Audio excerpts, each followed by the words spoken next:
Once upon a time in the sunny land of Jordan, there was a young girl named Amina.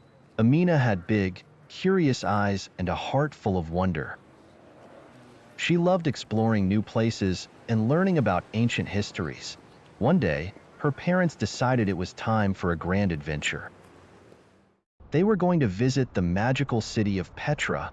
Amina could barely contain her excitement as they packed their bags and headed to the Rose City. As they walked through the narrow canyon called the Sick, Amina was awed by the towering sandstone cliffs that rose up on either side of them. Each twist and turn seemed like a pathway to another world. And then, just like magic, they arrived at the Treasury, Khazneh. Amina gasped with delight. The treasury stood in front of her like a giant gem carved into the stone. Its rosy pink facade glowed in the sunlight. She could almost hear it whispering stories of ancient times.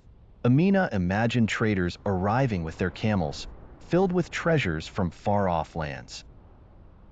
She thought about the people who might have lived here thousands of years ago. She felt like she was walking through a living storybook. But the adventure was just beginning. Her family continued exploring Petra, discovering tombs, temples, and even an ancient amphitheater. Amina's favorite part was when they climbed up the steep steps to the monastery, Adair. Though it was quite a hike, the view from the top was breathtaking. Along the way, Amina met a friendly donkey named Samir who helped her carry her backpack.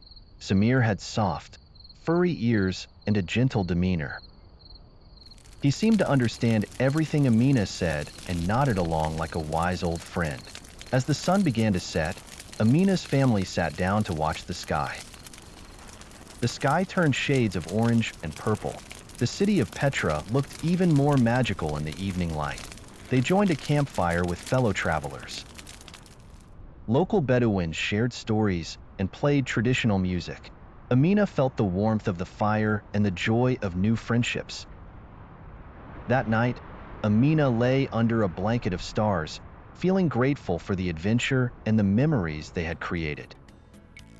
As she closed her eyes, she dreamed of more adventures and the mysteries waiting to be discovered in the enchanting world.